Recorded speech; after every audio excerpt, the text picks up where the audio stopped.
और दोस्तों, स्वागत है बीए सेकंड सेमेस्टर की आज की इस क्लास में। ये क्लास आपकी human value and environment studies की क्लास है, जिसमें हम कवर करने वाले हैं टॉप मोस्ट इम्पोर्टेंट 100 एमसीक्यूज़ जो आपके एग्ज़ाम के लिए काफ़ी मोस्ट इम्पोर्टेंट होने वाले हैं। और 80 से 90% इसी क्लास से आपके जो क्वेश्चन हैं आपके एग्ज़ाम में देखने को मिलेंगे। और हमने एक क्लास पहले से ही डाल चुके हैं, तो आपने अगर वो नहीं देखी है तो उसको ज़रूर देख लीजिएगा। उससे आपको पता लग जाएगा कि आपका एग्ज़ाम पेपर कैसा आएगा। और सेकंड क्लास हमने लाइव सेक्शन में जाओगे तो वहाँ पर बीए थर्ड सेमेस्टर का थंबनेल लगा हुआ है, उसको हम चेंज कर देंगे। तो मतलब अब जो इस साल आया था 2024 में, वो बीए थर्ड सेमेस्टर में human value and environment studies था। इस साल 2026 में आपके सेकंड सेमेस्टर में दे दिया है, तो आपको बीए थर्ड सेमेस्टर वाला जो देख लेना है।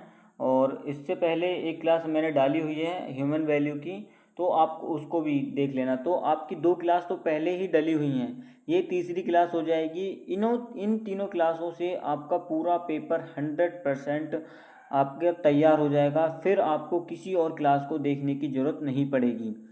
और मैं आपको बता देता हूँ, जिस दिन आपका 18 जून को एग्ज़ाम है या अन्य यूनिवर्सिटी का किसी और डेट को एग्ज़ाम है, तो उनके लिए मैं महा मैराथन करा दूंगा रिवीजन के तौर पर, पूरे सारे क्वेश्चनों को एक साथ लाकर। और ये क्लास चौधरी चरण सिंह विश्वविद्यालय, MJPRU university and Ram Manohar विश्वविद्यालय, इन सभी यूनिवर्सिटीज़ के लिए इम्पोर्टेंट है, जिनका title human value and environmental studies है। तो आपको हमारे चैनल को सब्सक्राइब कर लीजिएगा, ताकि जो हमारी वीडियोज़ की नोटिफिकेशन है आप तक पहले पहुंच सके।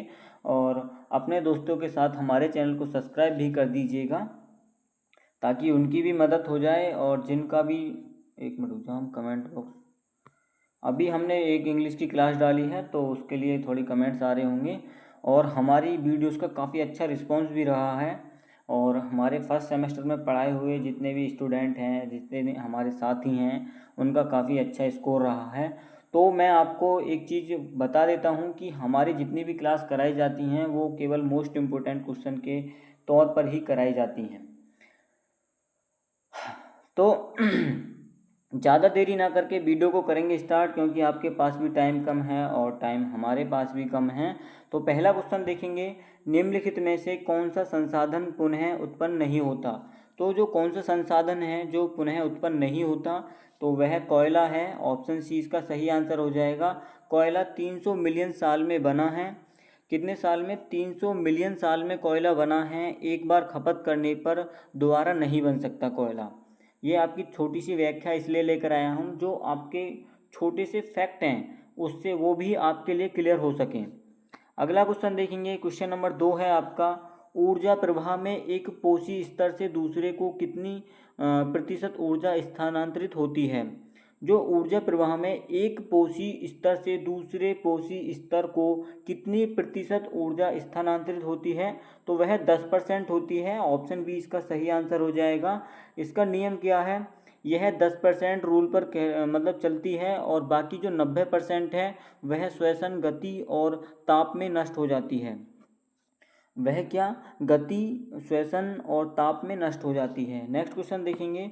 अगला क्वेश्चन है, खाद्य श्रृंखला में अपघटक की भूमिका क्या है। तो जो खाद्य श्रृंखला है उसमें अपघटक की जो भूमिका है वह मृतक पदार्थ को विघटित करना है।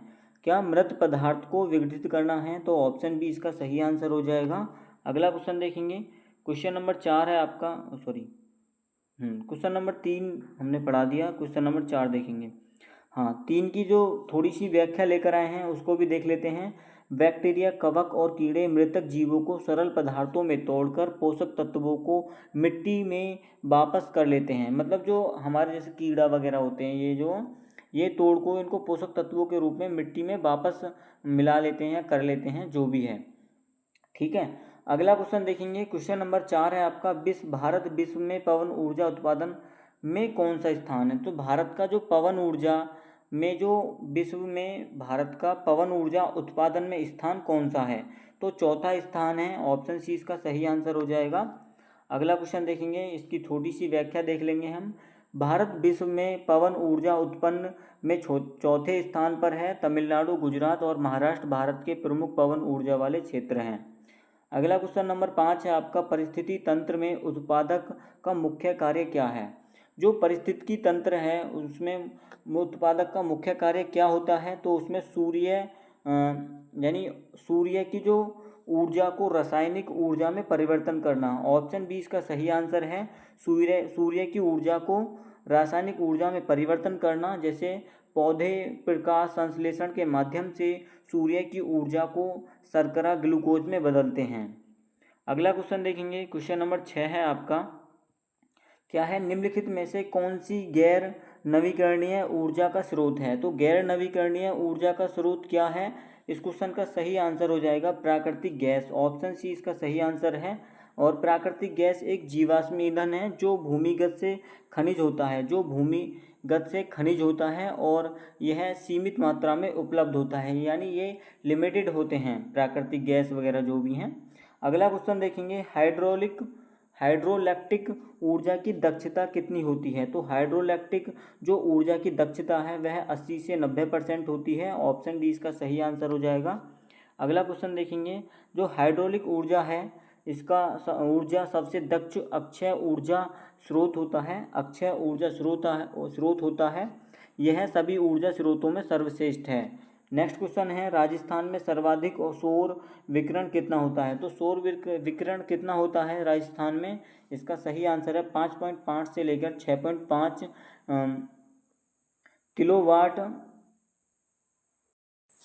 किलोवाट घंटा मीटर स्क्वायर प्रति डे, मतलब ये प्रति डे में है। तो इसका देखेंगे, इसकी छोटी सी व्याख्या है, भारत राजस्थान में सबसे ज़्यादा सौर विकिरण प्राप्त करता है, जिसे यह सौर ऊर्जा परियोजनाओं के लिए आदर्श है। अगला क्वेश्चन देखेंगे, क्वेश्चन नंबर 9 है आपका, भारत विश्व की जैव विविधताओं में कौन से स्थान पर है। तो ये तीसरे स्थान पर है। ऑप्शन सी इसका सही आंसर हो जाएगा। भारत विश्व के 17वें मेगा रिजर्व देशों में 3rd स्थान पर है और विश्व के 8% पौधे, 7% जानवर और 6% उभयचर यहीं पर पाए जाते हैं। हमारे भारत में 7% जानवर और 6% उभयचर और 8% पौधे पाए जाते हैं। अगला क्वेश्चन देखेंगे, क्वेश्चन नंबर 10 है आपका, कोयला किस भूवैज्ञानिक अवधि में बना था। तो कौन सी भूवैज्ञानिक अवधि में बना था कोयला, 300 मिलियन साल पहले। ऑप्शन सी इसका सही आंसर हो जाएगा। कोयला डायनासोर के युग में दलदली क्षेत्रों में दबी वनस्पतियों से बना था। अगला क्वेश्चन देखेंगे, संख्या का पिरामिड हमेशा ऊर्ध्व क्यों नहीं होता। तो इस क्वेश्चन का सही आंसर हो जाएगा, एक बड़े पेड़ पर हजारों कीड़े रह सकते हैं, यानी ऑप्शन बी इसका सही आंसर हो जाएगा। अगला क्वेश्चन देखेंगे, क्वेश्चन नंबर 12 है आपका, प्राथमिक उपभोक्ता किसे कहते हैं। तो प्राथमिक उपभोक्ता कहते हैं पौधे शाकाहारी को। ऑप्शन बी, प्राथमिक उपभोक्ता शाकाहारी होते हैं जो पौधे खाते हैं, जैसे हिरण, गाय और टिड्डी। अगला क्वेश्चन देखेंगे, क्वेश्चन नंबर आपका 13 है, जैव आवर्धन क्या है। तो जैव आवर्धन एक विषाक्त पदार्थों का भोजन श्रृंखला में सांद्रण बढ़ना है। ऑप्शन बी इसका सही आंसर हो जाएगा। अगला क्वेश्चन देखेंगे, क्वेश्चन आपका 14, स्व स्थानीय संरक्षण का सबसे अच्छा उदाहरण है। तो स्व स्थानीय संरक्षण का सबसे अच्छा उदाहरण राष्ट्रीय उद्यान है, यानी नेशनल पार्क होते हैं। स्व स्थानीय संरक्षण में जीवों को उनके प्राकृतिक आवास में ही संरक्षित किया जाता है। अगला क्वेश्चन देखेंगे, क्वेश्चन है, बाह्य स्थानीय संरक्षण का उदाहरण कौन सा है। तो चिड़ियाघर होते हैं। ऑप्शन सी इसका सही आंसर है। बाह्य स्थानीय संरक्षण में जीवों को उनके प्राकृतिक आवास से बाहर संरक्षित किया जाता है। भारत में बाघ संरक्षण कार्यक्रम प्रोजेक्ट टाइगर कब शुरू किया गया था। तो 1973 में शुरू किया गया था। ऑप्शन सी इसका सही आंसर है। अगला क्वेश्चन देखेंगे, जो इसमें जो शुरुआत में 56 बाघ थे, लेकिन अब 3900 प्लस बाघ हैं। ठीक है। अगला क्वेश्चन देखेंगे, एशियाई शेर केवल कहाँ पाया जाता है। तो एशियाई शेर केवल कहाँ पर पाया जाता है। तो गिरवन में पाया जाता है, गुजरात में पाया जाता है। 1913 में केवल 20 शेर बचे थे, अब 700 से प्लस हैं, मतलब अब इस टाइम प्रेजेंट में 700 से प्लस हैं, गिरिवन में ही ये पाए जाते हैं। अगला क्वेश्चन देखेंगे, बीज बैंक में बीजों को किस तापमान पर संरक्षित किया जाता है? तो -20 डिग्री पर किया जाता है और 100 साल तक जीवित रहते हैं। कार्यो प्रिजर्वेशन में इन्हें -196 सेंटीग्रेड पर मतलब तरल नाइट्रोजन का उपयोग करते हैं। अगला क्वेश्चन देखेंगे, क्वेश्चन नंबर आपका 19 है, पारिस्थितिक पिरामिड में कौन सा हमेशा ऊर्ध्व होता है? तो ऊर्ध्व होता है, इसका सही आंसर है ऊर्जा का पिरामिड। ऊर्जा का पिरामिड सबसे सटीक प्रतिनिधित्व है, क्योंकि ऊर्जा हमेशा ऊपर जाते हुए कम होती है। अगला क्वेश्चन देख लेंगे, क्वेश्चन नंबर 20 है आपका, खाद्य जाल क्या है? तो फूड वेव क्या है? तो कई खाद्य श्रृंखलाओं का जाल होता है ये। खाद्य जाल पारिस्थितिकी तंत्र में सभी संभावित खाद्य श्रृंखलाओं को दर्शाता है। अगला क्वेश्चन देखेंगे, पेट्रोलियम का निर्माण कितने वर्षों पहले हुआ था? तो पेट्रोलियम का जो निर्माण है 100 मिलियन साल पहले हुआ था। पेट्रोलियम समुद्री जीवों के अवशेषों से 100 मिलियन साल पहले बना था। अगला क्वेश्चन देख लेंगे, खाद्य श्रृंखला का सही क्रम कौन सा है? तो खाद्य श्रृंखला का सही क्रम है पौधे, शाकाहारी और शिकारी। ऑप्शन बी इसका सही आंसर हो जाएगा। अगला क्वेश्चन देखेंगे, हाँ क्वेश्चन है, नवीकरणीय संसाधन का मुख्य लाभ क्या है? तो नवीकरणीय संसाधन का जो मुख्य लाभ है वह क्या है? तो ये कभी समाप्त नहीं होता और पर्यावरण के लिए सुरक्षित है। तो ऑप्शन सी इसका सही आंसर हो जाएगा। नेक्स्ट क्वेश्चन देखेंगे, क्वेश्चन नंबर 24 है आपका, भारत में कुल कितने राष्ट्रीय उद्यान हैं, यानी नेशनल पार्क कितने हैं? तो 100 से भी प्लस हैं, तो 106 लगभग हैं इस टाइम। तो ऑप्शन सी इसका सही आंसर हो जाएगा, 100 से प्लस हैं इस टाइम पे। अगला क्वेश्चन देखेंगे, ये जो व्याख्या है अब तुम खुद पढ़ोगे। अगला क्वेश्चन देखेंगे, क्वेश्चन नंबर 25 है, पारिस्थितिकी तंत्र में ऊर्जा का प्राथमिक स्रोत क्या है? तो पारिस्थितिकी तंत्र में ऊर्जा का प्राथमिक स्रोत सूर्य होता है, यानी सूरज। ऑप्शन बी इसका सही आंसर हो जाएगा। सूरज सभी जीवन का मूल ऊर्जा स्रोत है। पौधे सूर्य की ऊर्जा को रासायनिक ऊर्जा में बदलते हैं। नेक्स्ट क्वेश्चन देखेंगे, अगला क्वेश्चन आ जाएगा आपका, वायु प्रदूषण का सबसे बड़ा स्रोत भारत में क्या है? तो कार और दोपहिया वाहन हैं। ऑप्शन बी इसका सही आंसर हो जाएगा। भारत में 30% वायु प्रदूषण वाहनों से आता है। यह यातायात प्रदूषण से सबसे नियंत्रित है, मतलब जो हमारी कार वार हैं इनको कंट्रोल कर लेंगे तो ये भी कंट्रोल में आ जाएगा।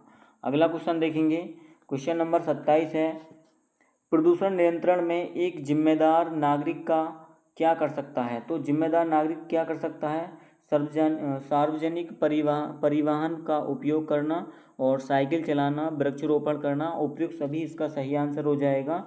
ऑप्शन डी इसका करेक्ट आंसर है। अगला क्वेश्चन देखेंगे, अम्लीय वर्षा किन प्रदूषकों से बनती है? तो अम्लीय वर्षा SO2 और NO2 से बनती है, सल्फर डाइऑक्साइड और नाइट्रोजन ऑक्साइड NO2 से बनती है, यानी ऑप्शन बी इसका सही आंसर हो जाएगा। अगला क्वेश्चन देखेंगे, नाइट्रिक एसिड बनाती है, सल्फ्यूरिक और नाइट्रिक एसिड बनाती है, जो बारिश में मिलकर अम्लीय वर्षा पैदा करती हैं। अगला क्वेश्चन देखेंगे, क्वेश्चन नंबर 29 है आपका, ब्लू बेबी सिंड्रोम। अरे यार, अबे आ जाओ जल्दी।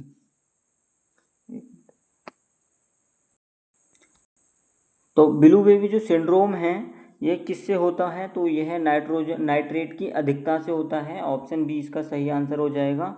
अगला क्वेश्चन देखेंगे, क्वेश्चन नंबर 30 है आपका, सतत विकास का मुख्य उद्देश्य क्या है? तो सतत विकास का मुख्य उद्देश्य है वर्तमान भविष्य दोनों पीढ़ियों की आवश्यकताओं को पूरा करना।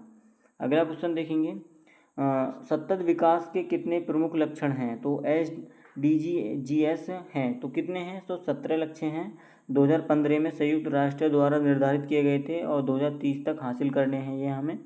अगला क्वेश्चन देखेंगे, वैश्विक गर्माहट में किस ग्रीन हाउस गैस पैदा सबसे अधिक होती है? जो ग्लोबल वार्मिंग होती है उसमें कौन सी ग्रीन हाउस योगदान, मतलब अरे यार थोड़ा मतलब मैं समझा नहीं पा रहा हूँ, अब बताता हूँ। जो ग्लोबल वार्मिंग होती है, वैश्विक गर्माहट होती है, उसमें सबसे ज़्यादा कौन सी गैस अधिक होती है? तो कौन सी गैस होती है? कार्बन डाइऑक्साइड होती है। ऑप्शन सी इसका सही आंसर है, CO2। नेक्स्ट क्वेश्चन देखेंगे, ग्रीन हाउस कुल कार्बन डाइऑक्साइड 75% इसका योगदान होता है। अगला क्वेश्चन है, पृथ्वी का तापमान पिछली सदी में कितना बढ़ा था? तो पिछली सदी में 1.1 डिग्री सेंटीग्रेड बढ़ा था, और 1901 से लेकर 1923 की अवधि में पृथ्वी का जो तापमान है 1.1 सेंटीग्रेड बढ़ा है, जो चिंताजनक है। अगला क्वेश्चन देखेंगे, समुद्र का स्तर 2100 तक कितना बढ़ सकता है? 2100 तक कितना बढ़ सकता है? तो 1.1 मीटर बढ़ सकता है। अगला क्वेश्चन देखेंगे, क्वेश्चन नंबर आपका, मतलब जो यह समुद्र तटीय शहरों के लिए गंभीर खतरा है, विशेषकर मालदीव, बांग्लादेश और भारत के तटीय क्षेत्र के लिए, क्योंकि वहाँ पर फिर जहाँ पर ये मालदीव वगैरह हैं, बांग्लादेश के तटीय क्षेत्र हैं, वहाँ पर समुद्र पाया जाएगा, वहाँ पर कोई भी घर या राज्य नहीं मिलेगा तटीय क्षेत्रों में। अगला क्वेश्चन देखेंगे, हिमालय की कितनी बर्फ पिछले 20 सालों में खो चुकी है? तो 21% बर्फ हिमालय के पिछले 20 सालों में खो चुकी है। 2 बिलियन लोग हिमालय जल पर निर्भर हैं। जो 2 मिलियन लोग हैं वह हिमालय जल पर निर्भर हैं। यह एक खतरनाक दर है। अगला क्वेश्चन देखेंगे, भारत में वायु प्रदूषण से प्रतिवर्ष कितनी मृत्यु होती हैं? तो 12 लाख मृत्यु होती हैं। अगला क्वेश्चन देखेंगे, यह WHO का 2023 का डाटा है। वायु प्रदूषण भारत में सबसे बड़ा पर्यावरणीय स्वास्थ्य खतरा है। अगला क्वेश्चन है, प्राकृतिक आपदाएं क्या हैं? तो प्राकृतिक आपदाएं भूकंप, बाढ़, सूखा और तूफान आदि ये प्राकृतिक आपदाएं होती हैं। अगला क्वेश्चन है, भारत में कौन सी नदी सबसे ज़्यादा प्रदूषित है? तो गंगा नदी है सबसे ज़्यादा प्रदूषित, जिसे हम गंगा माँ कहते हैं, वही सबसे ज़्यादा प्रदूषित है। ये हमारे लिए एक शर्म की बात है। तो हमेशा हमें ध्यान रखना है कि वहाँ पे कचरा, प्लास्टिक वगैरह नहीं फेंकनी चाहिए ज़्यादातर, और ये जो हम तस्वीर वगैरह सिराने जाते हैं वो भी हमें नहीं करना चाहिए। अगला क्वेश्चन देखेंगे, 100 शहरों का सीवेज गंगा में मिलता है। प्रतिदिन 1.3 बिलियन लीटर अशुद्ध सीवेज नदी में जाता है, यानी नाले का पानी जाता है। अगला क्वेश्चन देखेंगे, जलवायु परिवर्तन के मुख्य कारण क्या हैं? जलवायु परिवर्तन के मुख्य कारण होते हैं मानवीय गतिविधियां और जीवाश्म ईंधन का उपयोग। अगला क्वेश्चन देख लेंगे, क्वेश्चन नंबर 40 है आपका, ध्वनि प्रदूषण से कौन सी स्वास्थ्य समस्या हो सकती है? तो ध्वनि प्रदूषण से हमें तनाव, हृदय रोग, नींद में खलल, ये सब हो सकते हैं। तो ऑप्शन बी इसका सही आंसर हो जाएगा। अगला क्वेश्चन देखेंगे, हाँ एक बार इसे देख लेते हैं। तो 70 dB से ऊपर की ध्वनि तनाव हार्मोन बढ़ाती है और हृदय के लिए हानिकारक होती है। अगला क्वेश्चन देखेंगे, पर्यावरण संरक्षण अधिनियम कब पारित हुआ था? तो 1986 में पारित हुआ था। इम्पोर्टेंट क्वेश्चन है आपके लिए। अगला क्वेश्चन नंबर आपका 42 है, पर्यावरण संरक्षण अधिनियम के तहत अधिकतम दंड क्या है? अधिकतम दंड क्या है? तो इसका सही आंसर हो जाएगा सब कुछ, यानी 5 साल जेल, 1 लाख रुपये जुर्माना। ऑप्शन और 7 साल, 5 मतलब सब कुछ, तो मतलब 7 साल भी जेल हो सकती है और आपको 5 साल की भी जेल हो सकती है, मतलब इसमें सही दिया हुआ है। और 1 लाख रुपये तक आपको जुर्माना भी लग सकता है। निरंतर उल्लंघन करने के लिए अतिरिक्त 7 साल की जेल भी हो सकती है, ये बिल्कुल सही बात है। तो ऑप्शन डी इसका सही आंसर हो जाएगा। PM 2.5 क्या दर्शाता है? PM 2.5 जो दर्शाता है 2.5 माइक्रोमीटर से कम व्यास के कण को दर्शाता है, यानी ऑप्शन बी इसका करेक्ट आंसर हो जाएगा। अगला क्वेश्चन देखेंगे, अगला क्वेश्चन है, ओजोन परत वायुमंडल की किस परत में पाई जाती है? तो ओजोन परत समताप मंडल में पाई जाती है। इसका करेक्ट आंसर ऑप्शन बी है। ओजोन परत पृथ्वी को सूर्य के जो हानिकारक किरणें होती हैं, जिसे हम परावैंगनी किरणें कहते हैं, अल्ट्रावायलेट की रेज से बचाती है हमें ये। अगला क्वेश्चन देखेंगे, क्वेश्चन नंबर आपका 45 है, ओजोन परत के क्षरण के लिए मुख्य रूप से कौन सी गैस जिम्मेदार है? तो क्लोरोफ्लोरो कार्बन है। ऑप्शन इसका सही आंसर क्या हो जाएगा? ऑप्शन सी इसका सही आंसर हो जाएगा। अगला क्वेश्चन देखेंगे, क्वेश्चन नंबर 46 है आपका, अंतर्राष्ट्रीय ओजोन दिवस कब मनाया जाता है? तो 16 सितंबर को मनाया जाता है ये। ऑप्शन बी इसका सही आंसर हो जाएगा। 1987 में इसी दिन ओजोन परत को बचाने के लिए मॉन्ट्रियल प्रोटोकॉल पर हस्ताक्षर हुए थे, सभी देशों ने इस पर हस्ताक्षर किए थे। अगला क्वेश्चन देखेंगे। क्वेश्चन है जल प्रदूषण रोकथाम और नियंत्रण अधिनियम किस वर्ष पारित किया गया था? तो यह 1974 में पारित किया गया था। यह कानून भारत में नदियों और जल स्रोतों को प्रदूषण मुक्त रखने के लिए बनाया गया था। अगला क्वेश्चन है वायु प्रदूषण रोकथाम और नियंत्रण अधिनियम कब लागू किए गए थे? तो 1981 में किए गए थे। ऑप्शन बी इसका करेक्ट आंसर है। ये इंपॉर्टेंट क्वेश्चन होते हैं आपके लिए। अगला क्वेश्चन देखेंगे। क्वेश्चन नंबर 1987 में इस अधिनियम में संशोधन करके ध्वनि प्रदूषण को भी वायु प्रदूषण के अंतर्गत शामिल किया गया था। क्वेश्चन नंबर 49 है वन्य जीव संरक्षण अधिनियम यानी वाइल्ड लाइफ प्रोटेक्शन एक्ट कब पारित किया गया था? तो 1972 में ये पारित किया गया था। अगला क्वेश्चन है इसके तहत अवैध शिकार जानवरों के अंगों के व्यापार पर पूरी तरह से रोकथाम लगाई गई थी और राष्ट्रीय उद्यानों को कानूनी सुरक्षा मिली। अगला क्वेश्चन है क्वेश्चन नंबर आपका 50 आ जाएगा। वन संरक्षण अधिनियम किस वर्ष पारित हुआ था? तो 1980 में ये पारित हुआ था। ऑप्शन बी इसका सही आंसर है। इसका मुख्य उद्देश्य है वनों की कटाई को रोकना और गैर वन्य वानिकी कार्यों के लिए वन भूमि के उपयोग को नियंत्रित करना। नेक्स्ट क्वेश्चन देखें। अगला क्वेश्चन देखेंगे विश्व पर्यावरण दिवस कब मनाया जाता है? तो 5 जून को मनाया जाता है। ये जितने भी क्वेश्चन आए ना अभी ये जो पढ़े हैं हमने 8 से 10 क्वेश्चन लगभग में, ये काफ़ी मोस्ट इम्पोर्टेंट क्वेश्चन है और ये तो 100% आपके एग्जाम में देखने को मिलेंगे ही मिलेंगे, तो इनको ज़रूर तैयार कर लीजिएगा। इस क्वेश्चन में थोड़ा फैक्ट देख लेते हैं। संयुक्त राष्ट्र द्वारा पर्यावरण के प्रति वैश्विक जागरूकता फैलाने के लिए 1974 में यह दिवस मनाया जा रहा है। मनाया गया था, है नहीं। चिपको आंदोलन मुख्य रूप से किसके खिलाफ था? तो ये काफ़ी इंपॉर्टेंट क्वेश्चन है। तो वनों की कटाई के लिए था। उत्तराखंड में एक जगह है जहाँ पर वनों की कटाई हो रही थी, तो वहाँ के जो स्थानीय लोग थे वह पेड़ों से चिपक के उनको पेड़ों को बचाव कर रहे थे, तो उसी का नाम रख दिया गया था चिपको आंदोलन। तो इसकी मुख्य विशेषता क्या है? 1973 में उत्तराखंड में सुंदरलाल बहुगुणा और चंडी प्रसाद भट्ट ने नेतृत्व में ग्रामीणों के पेड़ों से चिपककर उनकी रक्षा की थी। ये फैक्ट इसलिए हैं क्योंकि आपसे पूछ सकता है कि जो चिपको आंदोलन का नेतृत्व किसने किया, ये या फिर ये कब स्टार्ट हुआ था। अगला क्वेश्चन है क्वेश्चन नंबर 53 है नर्मदा बचाओ आंदोलन से कौन सा प्रसिद्ध सामाजिक कार्यकर्ता जुड़ा हुआ था? तो इसका सही आंसर है ऑप्शन ए और सी यानी बाबा आमटे और मेधा पाटकर। ऑप्शन इसका बी डी सही है। ए और सी दोनों ठीक हैं। अगला क्वेश्चन देखेंगे। इसका जो थोड़ा सा वो देख लेंगे आप व्याख्या जो है। भारत के जल पुरुष यानी वाटरमैन ऑफ इंडिया के रूप में किसे जाना जाता है? तो राजेंद्र सिंह को जाना जाता है। ऑप्शन ए इसका सही आंसर है। अगला क्वेश्चन देखेंगे। राजेंद्र सिंह के बारे में छोटा सा फैक्ट और देख लेते हैं। राजस्थान में पारंपरिक जोहड़ तालाब और जल संचय के माध्यम से नदियों को पुनर्जीवित करने के लिए इन्हें यह नाम मिला था। अगला क्वेश्चन देखेंगे। वर्डमैन ऑफ इंडिया किसे कहा जाता है? तो birdman of India doctor Salim Ali को कहा जाता है, यानी ऑप्शन ए इसका सही आंसर है। डॉक्टर सलीम भारत के एक अत्यंत प्रसिद्ध पक्षी वैज्ञानिक और प्रकृतिवादी थे। अगला क्वेश्चन नंबर 56 है आपका। क्वेश्चन नंबर 56 क्या है? निम्नलिखित में से कौन सी बीमारी प्रदूषित पानी से होती है? तो हैजा होता है प्रदूषित पानी से। टाइफाइड, पीलिया जैसी बीमारियां प्रदूषित पानी से ही होती हैं। अगला क्वेश्चन देखेंगे। ई कचरा यानी ई वेस्ट में निम्नलिखित में से कौन सा तत्व सबसे हानिकारक होता है?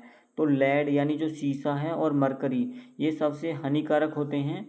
पुराने कंप्यूटर, मोबाइल और इलेक्ट्रॉनिक सामानों में जो मौजूद भारी धातुएं मिट्टी और पानी को गंभीर रूप से जहरीला बनाती हैं। तो अगला क्वेश्चन देखेंगे। चेरनोबिल परमाणु दुर्घटना किस वर्ष और कहाँ हुई थी? तो यह यूक्रेन में हुई थी। पूर्व सोवियत संघ रूस में हुई थी 1986 में। यह इतिहास की सबसे बड़ी परमाणु ऊर्जा संयंत्र दुर्घटना थी जिससे भारी मात्रा में रेडियोधर्मी प्रदूषण फैला था। यानी रेडियो एक्टिव किरणें हवा में फैल जाते हैं जो हमें ज़्यादा हानिकारक पहुंचाते हैं सांस लेने में, मतलब हमारे लिए जो हमारे श्वसन तंत्र है इसको ज़्यादा इफेक्ट पहुंचाते हैं।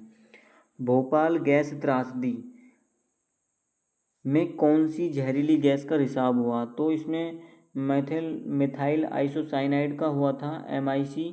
तो ये आपके लिए काफ़ी इम्पोर्टेंट क्वेश्चन है, इसको ज़रूर पढ़ लीजिएगा। ये 2 से 3 दिसंबर के बीच में हुई थी और 1984 की रात यूनियन कार्बाइड कारखाने से इस गैस के रिसने के कारण हजारों लोगों की मौत हो गई थी। अगला क्वेश्चन है केंद्रीय प्रदूषण नियंत्रण बोर्ड का मुख्यालय कहाँ पर है? तो ये नई दिल्ली में है। ऑप्शन सी इसका सही आंसर है, CPCB भारत में पर्यावरण और प्रदूषण नियंत्रण नीतियों की निगरानी करने वाला मुख्य संस्था है। अगला क्वेश्चन क्या है? ये अगला आपका क्वेश्चन है राष्ट्रीय हरित अधिकरण NGT की स्थापना कब हुई थी? नेशनल ग्रीन ट्रिब्यूनल, इसकी आपसे मतलब फुल फॉर्म भी पूछी जाती है इसमें। NGT की फुल फॉर्म पूर्ण रूप बताइए। तो नेशनल ग्रीन ट्रिब्यूनल, ये आपको ज़रूर याद कर लेनी है और ये 2010 में स्थापित हुई थी और पर्यावरण से जुड़े कानूनी मामलों और अपीलों का तेज़ी से निपटारा करने के लिए NGT एक्ट 2010 की तहत इसकी स्थापना की गई थी। अगला क्वेश्चन देखेंगे, क्वेश्चन नंबर 62 है ग्रीन हाउस प्रभाव शब्द सबसे पहले किसने दिया था? तो यह जोसेफ फूरियर ने दिया था। ऑप्शन ए इसका सही आंसर हो जाएगा। 1824 में जोसेफ फूरियर ने ही सबसे पहले इस प्रक्रिया को पहचाना था जिसके द्वारा वातावरण पृथ्वी के तापमान को गर्म रखता था। अगला क्वेश्चन देखेंगे, जलवायु परिवर्तन पर संयुक्त राष्ट्रीय फ्रेमवर्क कन्वेंशन, यानी एक मिनट रुक जाओ मैं थोड़ा फ़ोन चार्जिंग पे लगाऊँ। हाँ, तो जब संयुक्त राष्ट्रीय फ्रेमवर्क कन्वेंशन का मुख्य उद्देश्य क्या है? तो इसका मुख्य उद्देश्य ग्रीन हाउस गैसों के उत्सर्जन को कम करना है। 1992 के पृथ्वी सम्मेलन में इसकी नींव रखी गई थी ताकि ग्लोबल वार्मिंग को नियंत्रण किया जा सके। ग्लोबल वार्मिंग आपको पता ही होगी क्या होती है। ये जो तापमान हमारा बढ़ रहा है रोजाना और हीट वेव्स आ रही हैं, तो इसी को हम ग्लोबल वार्मिंग कहते हैं। क्योटो प्रोटोकॉल का मुख्य रूप से किससे संबंधित है? तो यह ग्रीन हाउस गैसों का उत्सर्जन घटाना है। तो ऑप्शन बी इसका सही आंसर हो जाएगा, ग्रीन हाउस गैसों का उत्सर्जन घटाना है। यह अंतर्राष्ट्रीय संधि 1997 में जापान के क्योटो शहर में अपनाई गई थी। अगला क्वेश्चन हो जाएगा रामसर कन्वेंशन किसके संरक्षण से संबंधित है? तो यह अर्ध भूमि यानी दलदली भूमि से संबंधित है। ऑप्शन बी इसका सही आंसर हो जाएगा। 1971 में ईरान के रामसर शहर में पारिस्थितिक रूप से महत्वपूर्ण जल भराव वाले क्षेत्रों को बचाने के लिए यह संधि की गई थी। अगला क्वेश्चन देखेंगे, क्वेश्चन नंबर 66 है आपका, मानव मूल्य क्या निर्धारित करते हैं? तो यह व्यक्ति का आचरण और प्राथमिकताएं और नैतिक मूल्य निर्धारित करते हैं। ऑप्शन बी इसका सही आंसर है। हमें सिखाते हैं कि समाज में क्या सही है क्या गलत है और हमें कैसा व्यवहार करना चाहिए। अगला क्वेश्चन देखेंगे, निम्नलिखित में से कौन सा एक सार्वभौमिक मानवीय मूल्य है? सार्वभौमिक मानवीय मूल्य है सत्य और अहिंसा। ये सार्वभौमिक मानवीय मूल्य है। सत्य, शांति, प्रेम, अहिंसा और सदाचार ऐसे मूल्य हैं जो हर देश और हर काल में सही माने जाते हैं। अगला क्वेश्चन देखेंगे, क्वेश्चन नंबर आपका 68 है, मूल्य शिक्षा वैल्यू एजुकेशन का मुख्य उद्देश्य क्या है? तो विद्यार्थियों का समग्र और नैतिक विकास करना है। मूल्य शिक्षा इंसानों को एक जिम्मेदार, संवेदनशील और नैतिक नागरिक बनाती है। अगला क्वेश्चन देखेंगे, सह अस्तित्व का क्या अर्थ होता है? तो इसका अर्थ प्रकृति, जीव जंतुओं और मनुष्यों का सद्भाव के साथ मिलकर रहना करती हैं। जियो और जीने दो का जो सिद्धांत है यही सह अस्तित्व का आधार है। जियो और जीने दो, यानी ऑप्शन बी इस क्वेश्चन का सही आंसर हो जाएगा। और अगला क्वेश्चन देखेंगे, व्यावसायिक नैतिकता प्रोफेशनल एथिक्स क्या होती है? तो यह कार्यस्थल पर ईमानदारी, जिम्मेदारी और नैतिक नियमों का पालन करना होती है। ऑप्शन बी इसका सही आंसर है। किसी भी पैसे या नौकरी में अपने कर्तव्यों का सच्चाई से निर्वहन करना व्यावसायिक नैतिकता है। अगला क्वेश्चन देखेंगे, आत्म अन्वेषण यानी आत्म अन्वेषण की प्रक्रिया में क्या शामिल है? तो इसकी प्रक्रिया में क्या शामिल है? इसका सही आंसर हो जाएगा स्वयं के भीतर देखना, अपनी इच्छाओं और मूल्यों को समझना। यानी ऑप्शन बी इस क्वेश्चन का सही आंसर हो जाएगा। इसकी छोटी सी व्याख्या है, यह जानने की प्रक्रिया है कि हमारे लिए वास्तव में क्या मूल्यवान है और सहज रूप से स्वीकार्य है। अगला क्वेश्चन नंबर 72 है आपका, सहानुभूति यानी एम्पैथी का क्या अर्थ है? तो एम्पैथी का जो क्या अर्थ है, इसका अर्थ है दूसरों के दुख दर्द को उनके नज़रिए से महसूस करना और समझना। खुद को सामने वाले परिस्थिति में रखकर सोचना ही सहानुभूति कहते हैं। मतलब दूसरे के दुख को महसूस करना ही सहानुभूति कहा जाता है। अगला क्वेश्चन देखेंगे, मानव चेतना यानी ह्यूमन कॉन्शियसनेस में परिवर्तन क्या अर्थ है? परिवर्तन का क्या अर्थ है? तो इस क्वेश्चन का सही आंसर हो जाएगा ऑप्शन बी, जीव चेतना स्वार्थ से उठकर सार्वभौमिक मानवीय मूल्यों को अपनाना। ऑप्शन बी इस क्वेश्चन का सही आंसर है। नेक्स्ट क्वेश्चन देखेंगे, अगला क्वेश्चन है आपका 74 क्वेश्चन है, निम्नलिखित में से कौन सा मूल्य मानवीय संबंधों की नींव है? तो विश्वास होता है मानवीय संबंधों की नींव। किसी भी रिश्ते में की शुरुआत और उसका टिकाऊ होना आपसी विश्वास पर निर्भर करता है। अगला क्वेश्चन देखेंगे, कृतज्ञता यानी ग्रेटिट्यूड का क्या अर्थ है? तो इसका अर्थ है दूसरों द्वारा की गई मदद या उपकार के प्रति आभार व्यक्त करना। अगला क्वेश्चन देखेंगे, क्वेश्चन नंबर 76 है आपका, सतत सुख और समृद्धि किसकी बुनियादी आकांक्षाएं हैं? तो यह किसकी बुनियादी आकांक्षा हैं? तो प्रत्येक मानव की। दुनिया का हर इंसान हमेशा खुश रहना चाहता है और खुद को समृद्ध महसूस करना चाहता है। अगला क्वेश्चन देखेंगे, समृद्धि की सही परिभाषा क्या है? तो इसकी सही परिभाषा है आवश्यकताओं से अधिक भौतिक साधनों की उपलब्धता को महसूस करना। अगला क्वेश्चन देखेंगे, चलो इसकी व्याख्या देख लेते हैं थोड़ी सी। धन सिर्फ एक साधन है, लेकिन जब आपको लगता है कि आपके पास ज़रूरत से ज़्यादा चीज़ें हैं तो वह समृद्धि का अभाव कराती हैं। अगला क्वेश्चन है, मानव अस्तित्व के 4 स्तर कौन से हैं? तो मानव अस्तित्व के 4 स्तर हैं, स्वयं, परिवार, समाज और प्रकृति। तो इन चारों से मनुष्य जुड़ा होता है और इन सब में सामंजस्य होना ही सुख जीवन की कुंजी है, सुखी जीवन की कुंजी है। अगला क्वेश्चन देखेंगे, संयम यानी संयम का अर्थ क्या होता है? तो संयम का अर्थ होता है शरीर की सुरक्षा और स्वास्थ्य के प्रति स्वयं की जिम्मेदारी का अभाव। अगला क्वेश्चन देखेंगे, अखंड समाज से क्या तात्पर्य है? अखंड समाज से क्या तात्पर्य होता है? ऐसा समाज जहाँ जाति धर्म या लिंग के आधार पर कोई भेदभाव न हो और सब एक हों। अगला क्वेश्चन है 81, किसी व्यवसाय में सत्यनिष्ठा का अर्थ क्या होता है? किसी भी विश्वास में इंटेग्रिटी का क्या अर्थ है, यानी इसका मीनिंग क्या है? तो इसका अर्थ होता है हर परिस्थिति में अपने नैतिक सिद्धांतों और ईमानदारी पर टिके रहना। अगला क्वेश्चन देखेंगे 82 क्वेश्चन नंबर आपका, सम्मान का सही अर्थ क्या है? तो रिस्पेक्ट का जो सही अर्थ है दूसरों का सही मूल्यांकन करना और उन्हें अपने जैसा ही इंसान समझना। अगला क्वेश्चन देखेंगे, क्वेश्चन नंबर 83 है आपका, प्रकृति के 4 आयाम कौन कौन से हैं? तो प्रकृति के जो 4 आयाम हैं, पदार्थ, वनस्पति, जीवन, ज्ञान, ये होते हैं। ऑप्शन बी इसका सही आंसर हो जाएगा। अगला क्वेश्चन देखेंगे, कॉर्पोरेट सामाजिक उत्तरदायित्व CSR कॉरपोरेट सोशल रिस्पॉन्सिबिलिटी, इसकी आपसे क्या फुल फॉर्म भी पूछी जा सकती है, तो इसको याद रख लेना। तो यह क्या है, यह है कंपनियों की समाज और पर्यावरण के प्रति नैतिक और सामाजिक जिम्मेदारी है। अगला क्वेश्चन देखेंगे, अहिंसा का व्यापक अर्थ क्या है।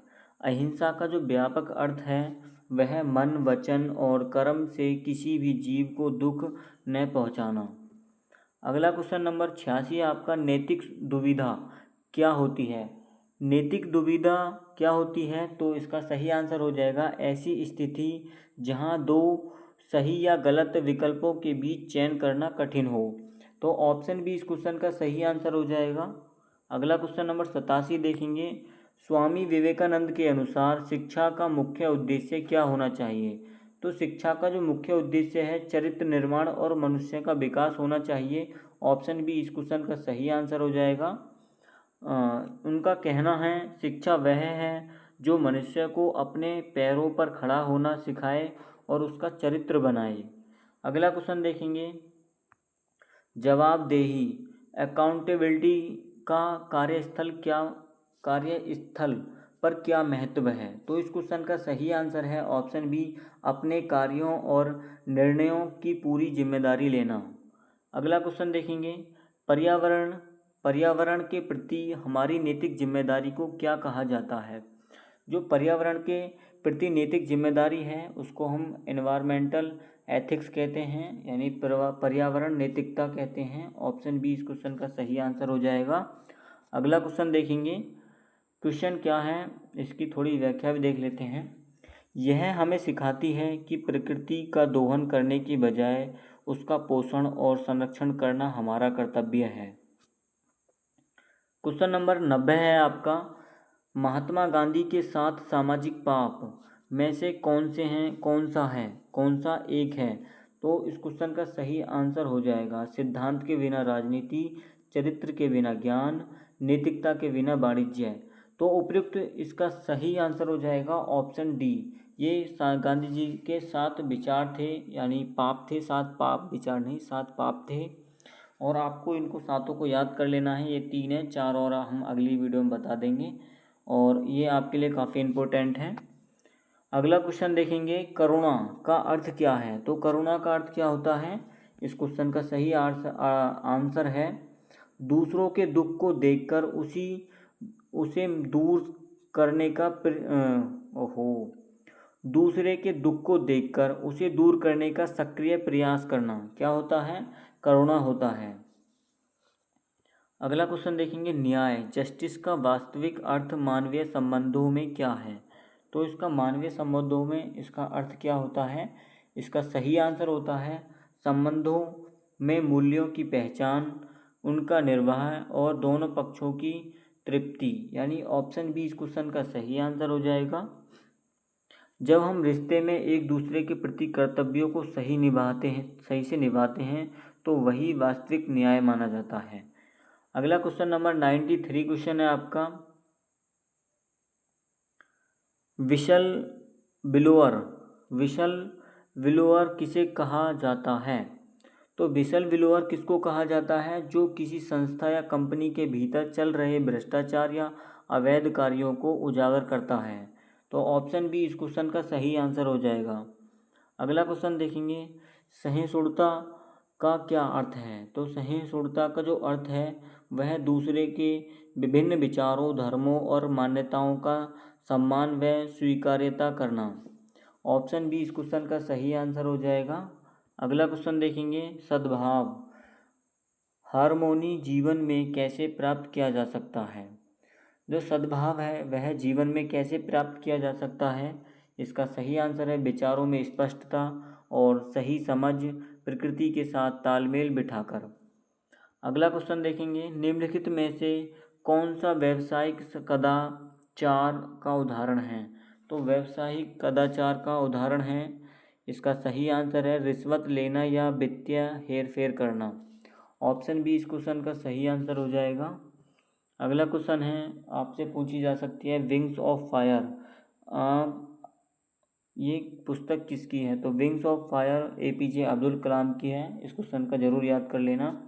डॉक्टर APJ अब्दुल कलाम के अनुसार छात्रों के लिए सबसे महत्वपूर्ण गुण क्या है? तो इसके लिए सबसे महत्वपूर्ण गुण है प्रश्न पूछने की आदत और रचनात्मकता। ऑप्शन बी इस क्वेश्चन का सही आंसर हो जाएगा। क्वेश्चन नंबर 98 है, सतत जीवन शैली का अर्थ क्या है? तो इसका क्या अर्थ होता है? न्यूनतम संसाधनों का उपयोग करना ताकि पर्यावरण को नुकसान न पहुँचे।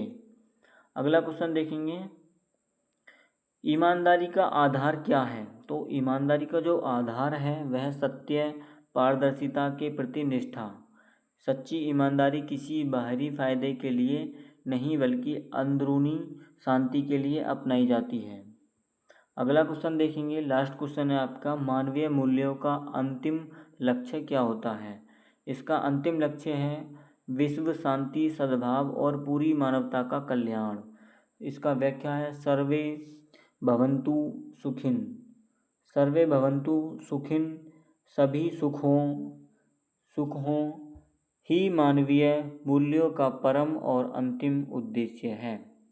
तो दोस्तों ये थे human value and environmental studies के 100 मोस्ट इम्पोर्टेंट MCQs जो आपकी 18 जून की परीक्षा में या अन्य डेट में किसी भी यूनिवर्सिटी का होने वाला एग्ज़ाम है तो उसके लिए ये इम्पोर्टेंट क्वेश्चन थे जो कि हमने कवर करा चुके हैं।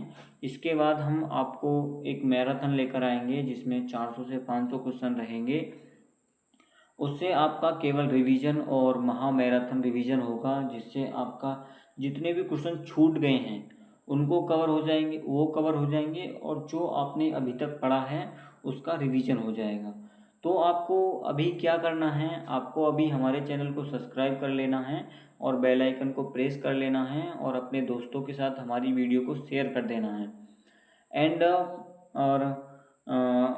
एंड आपको एक चीज़ और कर लेना है, एक क्लास हमने ह्यूमन वैल्यू की डाल चुके हैं तो वो आपको देख लेनी है हमारे चैनल पे जाकर। और एक लाइव सेक्शन में और क्लास डाली है BA 3rd सेमेस्टर के नाम से, तो उस क्लास को भी ज़रूर कर लीजिएगा क्योंकि उस क्लास में आपके लिए काफ़ी इम्पोर्टेंट क्वेश्चन हैं।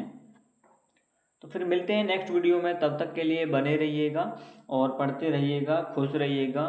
मिलते हैं फिर नेक्स्ट वीडियो में। धन्यवाद। जय हिंद, जय भारत।